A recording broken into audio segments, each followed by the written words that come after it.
कब्र का अंधेरा, मिट्टी की सर्दी और तन्हाई की घड़ी।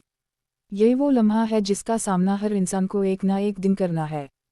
चाहे वो बादशाह हो या फ़कीर, आलम हो या जाहिल, नेक हो या बदकार, हर नफ्स को मौत का मज़ा चखना है।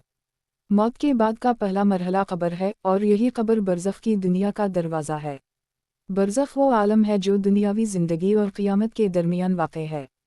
इस आलम में रूह को रखा जाता है और इसकी कैफ़ियत उसके आमाल के मुताबिक मुख्तलिफ होती है।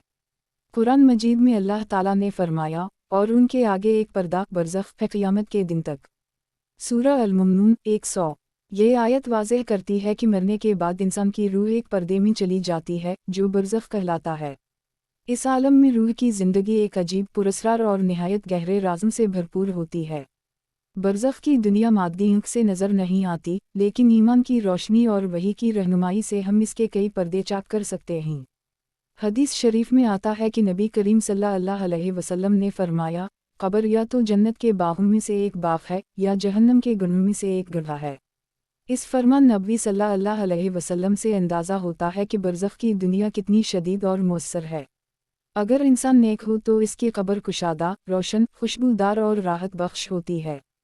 फरिश्ते इसे जन्नत की खुशखबरी देते हैं, इसकी रूह को आसमान की तरफ ले जाया जाता है, जहाँ अल्लाह की रहमत इस पर नाज़िल होती है। लेकिन अगर इंसान गुनाहगार हो, बदईमान हो, अल्लाह और रसूल सल्लल्लाहु अलैहि वसल्लम की नाफरमानी करता रहा हो, तो उसकी कब्र तंग, अंधेरी और खौफनाक बन जाती है। मुनकर नकीर के सवालात का जवाब ना दे सके तो वो रूह सख्त अजाब में मुब्तला हो जाती है। हदीस में आता है कि बाज़ कब्रों में ऐसे अजाब होते हैं जिनसे ज़मीन की चीखें निकलती हैं, लेकिन दुनिया वाले सुन नहीं सकते। बरज़ख की दुनिया में वक्त का तसव्वुर दुनिया से मुख्तलिफ है। वहाँ दिन और रात नहीं होते, बल्कि सिर्फ रूह की कैफियत अहम होती है। बाज़ रूहें कैद में होती हैं, बाज़ आज़ाद घूमती हैं, बाज़ अपने घरों को देखती हैं और बाज़ को इजाज़त नहीं मिलती कि वो दुनिया की तरफ देख सकें। औलिया अल्लाह, शुहदा और सालिहीन की रूहें जन्नत के परिंदों की सूरत में जन्नत के दरख्तों पर बसेरा करती हैं।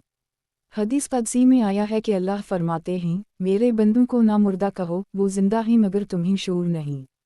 हज़रत इब्न अब्बास रज़ी अल्लाह अन्हा से रिवायत है कि शुहदा की रूहें सब्ज़ परिंदों की सूरत में जन्नत के कंदीलों में होती हैं, वो जहाँ चाहें जन्नत में सैर करती हैं और फिर वापस कंदीलों में आ जाती हैं। उसी तरह गुनाहगारों की रूहें कैद खानों में, जहन्नम की खिड़कियों के सामने और बाज़ सख्त अंधेरों में होती हैं जहाँ अज़ाब का एक लम्हा भी क़ियामत तक के हज़ारों सालों के बराबर होता है। बरज़ख में अमाल का नतीजा फ़ौरी नज़र आता है। अगर कोई शख्स नमाज का पाबंद था तो उसके साथ नूर, पाकीज़गी और खुशबू आती है। अगर कोई रोज़ादार, खैरात देने वाला, कुरान पढ़ने वाला था तो ये अमाल इसके साथ कब्र में मुहाफ़िज़ बनकर जाते हैं। लेकिन अगर इंसान झूठ बोलता था, धोखा देता था, सूद खाता था, नमाज छोड़ता था तो यही अमाल इस पर लानत बनकर कब्र में वारिद होते हैं। बाज़ रूहें तो चीखती हैं, फरियाद करती हैं, लेकिन इन्हें कोई जवाब नहीं मिलता। कब्र में सवालात का मरहला सबसे अहम मरहला होता है। जब इंसान को दफन किया जाता है तो दो फरिश्ते, मुनकर व नकीर, आते हैं। उनके चेहरों की हैबत, आंखों की सुर्खी, आवाज़ की गरज कब्र को हिला देती है। वो 3 सवाल करते हैं, तेरा रब कौन है? तेरा दीन क्या है? और ये शख्सियत नबी करीम सल्लल्लाहु अलैहि वसल्लम कौन हैं? अगर इंसान ने दुनिया में ईमान के साथ ज़िंदगी गुजारी तो ये सवालात आसान हो जाते हैं। वो कहता है, रबी अल्लाह, देनी अल-इस्लाम, ख़ज़ा मोहम्मद सल्लल्लाहु अलैहि वसल्लम। और फरिश्ते कहते हैं, सो जा, अल्लाह ने तुझे कामयाब किया। लेकिन अगर किसी ने दुनिया में दीन को मजाक समझा, आखिरत को झटलाया और अल्लाह के नाफरमानों में ज़िंदगी गुजारी तो वो जवाब नहीं दे पाता। उसकी ज़बान लड़खड़ा जाती है और फरिश्ते इस पर हथौड़े बरसाते हैं। एक मार से कब्र लरज़ उठती है और अज़ाब का ऐसा सिलसिला शुरू होता है जो क़ियामत तक जारी रहता है। बरज़ख की दुनिया में रूह को उसके असल मकाम पर रखा जाता है। बाज़ को अलियन में रखा जाता है, जो बुलंद तरीन मकाम है, और बाज़ को सीजीन में, जो पाताल का गहरा हिस्सा है। अलियन अहल ईमान के लिए है और सीजीन बदकारों और किफ़ार के लिए। कुरान में है, यकीनन नेक लोगों की रूहें अलियन में होंगी और बदकारों की सीजीन में। कुछ रूहें दुनिया वालों के ख्वाबों में आती हैं और अपना हाल बयान करती हैं। अगर कोई नेक रूह हो तो वो मुस्कुराती हुई, खुशबूदार, नूरानी हालत में आती है और कहती है, मुझे दुआ पहुंचती है, ईसाले सवाब मिलता है, मुझे राहत है। लेकिन बाज़ औक़ात बुरी रूहें चीखती हुई, खून आलूद, जंजीरों में जकड़ी हुई, आती हैं और कहती हैं, میرے لیے دعا کرو، میری مغفرت کی دعا کرو، مجھ پر عذاب ہو رہا ہے۔ برزخ کا عالم صرف انتظار نہیں بلکہ ایک باقاعدہ نظام ہے۔ وہاں حساب کا ابتدائی مرحلہ، جزا و سزا کا آغاز، اعمال کی کیفیت اور قیامت کی تیاری ہوتی ہے۔ نیک لوگوں کو جنت کے لباس پہنائے جاتے ہیں اور ان کے لیے جنت کے دروازے کھول دیے جاتے ہیں۔ وہ کہتے ہیں، اے اللہ، قیامت قائم کر دے تاکہ ہم اپنی جنت میں چلے جائیں۔ لیکن گناہگار چیختے ہیں، اے اللہ، قیامت نہ آئے، ہمیں یہیں چھوڑ دے کیونکہ قیامت کا عذاب اس سے بھی سخت ہوگا۔ یہ عالم برزخ ایک ایسا پردہ ہے جو اللہ تعالیٰ کی حکمتوں سے بھرا ہوا ہے۔ وہاں اللہ کے قہر و رحمت کے مناظر نظر آتے ہیں، وہاں سچائی کھل کر سامنے آ جاتی ہے۔ جو دنیا میں غافل تھا وہاں جا کر جاگتا ہے، لیکن دیر ہو چکی ہوتی ہے۔ اب کوئی نیکی کا موقع نہیں، کوئی توبہ قبول نہیں، کوئی معافی کا دروازہ نہیں۔ برزخ کی دنیا ہمیں یہ پیغام دیتی ہے کہ اپنی زندگی کو سنورو۔ قبر کی تنہائی سے پہلے کسی نیک عمل کی روشنی جمع کرو۔ اپنی نمازوں کو درست کرو، اپنے دل کو پاک کرو، اپنے رشتوں کو مضبوط کرو اور اللہ سے اپنا تعلق گہرا کرو۔ کیونکہ جو کچھ تم دنیا میں کرتے ہو وہی تمہارے ساتھ قبر میں جاتا ہے۔ اگر کوئی قرآن کا قاری ہے تو وہ قبر میں بھی قرآن کی تلاوت کرتا ہے۔ اگر کوئی درود شریف کا عاشق ہے تو قبر میں نبی صلی اللہ علیہ وسلم کی زیارت نصیب ہوتی ہے۔ اگر کوئی زکوٰۃ، صدقہ، خیرات اور صلہ رحمی کا پابند ہے تو قبر میں فرشتے اس سے محبت کرتے ہیں۔ لیکن اگر کوئی دنیا کے پیچھے بھاگتا رہا تو قبر اس پر تنگ ہو جاتی ہے، حتیٰ کہ اس کی پسلیاں ایک دوسرے میں پیوست ہو جاتی ہیں۔ برزخ کی دنیا، قبر کے بعد کا عالم، ہمیں یہ سبق دیتا ہے کہ یہ زندگی عارضی ہے اور اصل زندگی آخرت ہے۔ اگر ہم نے اس فانی دنیا میں آخرت کی تیاری کی تو برزخ ہمارے لیے جنت کا باغ ہوگا، ورنہ یہ قبر عذاب کا دروازہ بن جائے۔ موت وہ حقیقت ہے جس سے کسی کو فرار نہیں۔ کوئی کتنی ہی ترقی کر لے، کتنی ہی محلات بنا لے، کتنی ہی جاہ و حشمت اکٹھی کر لے، لیکن موت آ کر سب کچھ خاموش کر دیتی ہے۔ زبان بند، آنکھیں بند، دل کی دھڑکن بند اور انسان اپنی آخری منزل کی طرف روانہ ہو جاتا ہے۔ لیکن موت کا مطلب خاتمہ نہیں بلکہ ایک نئی دنیا کا آغاز ہے جسے عالم برزخ کہا جاتا ہے۔ یہ دنیا زمین کی گہرائی میں چھپی ہوئی ہے، ہماری نظروں سے اوجھل، مگر حقیقت میں نہایت شدید اور ہولناک یا انتہائی خوشگوار مقام ہے۔ برزخ ایک درمیانی مرحلہ ہے، دنیاوی زندگی اور قیامت کے دن کے درمیان۔ یہاں ہر روح اپنے اعمال کے مطابق جزا یا سزا کی کیفیت سے گزرتی ہے۔ بعض روحیں خوشی و راحت میں ہوتی ہیں، جیسے باغ میں سیر کر رہی ہوں، اور بعض روحیں قید میں، تاریکی میں، عذاب میں گھری ہوتی ہیں۔ قبر میں جب مردے کو رکھا جاتا ہے اور مٹی اس پر ڈالی جاتی ہے تو تب روح کا اصل سفر شروع ہوتا ہے۔ فرشتے آتے ہیں جو نہایت جلال والے ہوتے ہیں۔ ان کی آنکھوں میں ایسی ہیبت، ان کی آواز میں ایسی گرج کہ اگر زندہ انسان دیکھ لے تو ہوش کھو بیٹھے۔ یہ فرشتے مردے کو اٹھا کر بٹھتے ہیں اور 3 بنیادی سوالات کرتے ہیں: تیرا رب کون ہے؟ تیرا دین کیا ہے؟ اور یہ شخص محمد صلی اللہ علیہ وسلم کون ہیں؟ نیک روح ایمان کے نور سے جواب دیتی ہے: ربی اللہ، دینی الاسلام، خزا محمد صلی اللہ علیہ وسلم رسول اللہ۔ فرشتے اسے مبارکباد دیتے ہیں، اس کی قبر کشادہ ہو جاتی ہے، جنت کی کھڑکیاں کھل جاتی ہیں اور ایک خوشبودار ہوا قبر میں داخل ہوتی ہے۔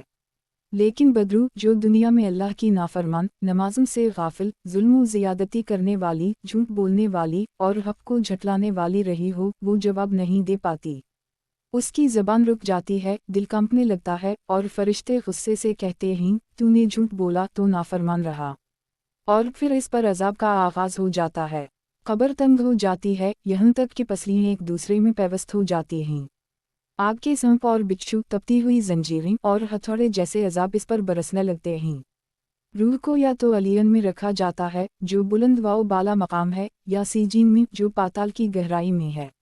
علیین نیک لوگوں کے لیے اور سیجین بدکاروں کے لیے۔ قرآن مجید میں فرمایا گیا، یقیناً نیک لوگوں کی کتاب علیین میں ہے اور بدکاروں کی کتاب سیجین میں۔ یہاں روح کو ان کے اعمال کے مطابق مقام دیا جاتا ہے۔ روحیں زندہ انسانوں کی دنیا کی طرف دیکھ سکتی ہیں، بعض روحوں کو اجازت ہوتی ہے کہ وہ اپنے گھر والوں کو خواب میں آئیں، پیغام دیں یا ان سے دعاؤں کا طلبگار بنیں۔ اگر وہ نیک ہوں تو وہ خوش ہوتے ہیں اور دعا کا شکریہ ادا کرتے ہیں۔ اگر وہ عذاب میں ہوں تو وہ فریاد کرتے ہیں، ہمارے لیے استغفار کرو، ہمیں ایصال ثواب دو، ہماری نجات کے لیے کچھ کرو۔ یہ روحیں کبھی کبھی دنیا میں آنے کی اجازت پاتی ہیں اور ان کی حالت ان کے اعمال کی عکاسی کرتی ہے۔ नेक रूह को कफन जन्नत का दिया जाता है, उसके लिए आसमान खोला जाता है, फरिश्ते उसे इज्जत व एहतराम से लेकर आसमानों तक जाते हैं, और अल्लाह ताला फरमाते हैं, उसे अलियन में रख दो मेरे खास बंदों के साथ। बदरू को आसमान भी कबूल नहीं करता, इसके लिए दरवाजे बंद कर दिए जाते हैं, और फरिश्ते उसे नीचे फेंक देते हैं, और वो सीजीन में चली जाती है, जहाँ अज़ाब मुसलसल होता है। बरज़ख की दुनिया में वक्त की रफ्तार मुख्तलिफ है। यहाँ दिन, रात, महीने, साल का तसव्वुर दुनिया की तरह नहीं होता। बाज़ रूहें क़यामत की दुआ करती हैं कि जल्दी आए ताकि वो जन्नत में दाखिल हों। बाज़ रूहें कहती हैं कि क़यामत ना आए क्योंकि अभी का अज़ाब भी नाकाबिल बर्दाश्त है। उनकी चीखें, आहीं, फरियादें और अज़ियतें जारी रहती हैं। कब्र में नेक आमाल इंसान की शक्ल में साथ आते हैं। नमाज खूबसूरत चेहरा बनकर आती है, रोज़ा खुशबू बनकर, कुरान नूर बनकर और दरूद पाक जन्नत की हवा बनकर आता है। नेक इंसान को कब्र में तन्हाई महसूस नहीं होती, बल्कि फरिश्ते, आमाल और अल्लाह की रहमत इसका साथ देती है। लेकिन गुनाहगार के आमाल बदशक्ल मखलूक की सूरत में आते हैं और इस पर लानत करते हैं। कब्र के अज़ाब से बचने के लिए नबी करीम सल्लल्लाहु अलैहि वसल्लम ने कई दुआएं सिखाई हैं। हर नमाज के बाद दुआ करते थे, अल्लाह मनी अऊज़ बक मन अज़ाब अल क़ब्र वाओ मन अज़ाब अल नार, यानी ए अल्लाह, मैं तेरी पनाह मांगता हूँ कब्र के अज़ाब से और जहन्नम के अज़ाब से। ये दुआ इस बात की निशानदही है कि कब्र का अज़ाब एक हकीकी, शदीद और इंतहाई ख़तरनाक हकीकत है। बाज़ अफ़राद को अल्लाह के हुक्म से कब्र का अज़ाब आर्ज़ी दिया जाता है और बाद में मुआफ़ कर दिया जाता है। बाज़ अफ़राद के लिए वही अज़ाब हमेशा के लिए होता है, और बाज़ ऐसे खुश नसीब होते हैं जिन्हें कब्र में जन्नत की सैर करवाई जाती है और क़यामत तक के इंतज़ार में इनके लिए राहत का सामान मुहैया होता है। बरज़ख में अमाल की जज़ा व सज़ा एक जारी अमल है। हर वो शख्स जो दुनिया में सुस्ती, गफलत, गुरूर, जुल्म, नाफरमानी और फहाशी में ज़िंदगी गुजारता है, उसके लिए बरज़ख की दुनिया एक जहन्नम से कम नहीं। और जो बंदा रातों को जागकर अल्लाह को याद करता है, रोज़े रखता है, सदका देता है, कुरान पढ़ता है और मखलूक खुदा से मोहब्बत करता है, उसके लिए बरज़ख जन्नत की झलक बन जाता है। अगर हम चाहते हैं कि बरज़ख की दुनिया हमारे लिए राहत का मकाम बने, तो हमें अपनी दुनिया की ज़िंदगी को अल्लाह के अहकामात के मुताबिक गुजारना होगा। अपनी नमाज़ों की पाबंदी करनी होगी, कुरान से रिश्ता जोड़ना होगा, दरूद शरीफ की कसरत करनी होगी, गुनाहों से तौबा करनी होगी और खलक़े खुदा की खिदमत करनी होगी।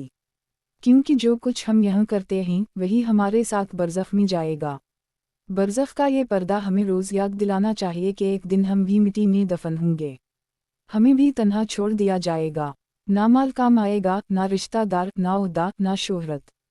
सिर्फ हमारे आमाल हमारे साथ होंगे। अगर आमाल अच्छे होंगे तो बरज़ख खुशगवार होगा, अगर आमाल ख़राब होंगे तो कब्र में चीख वाओ पुकार होगी।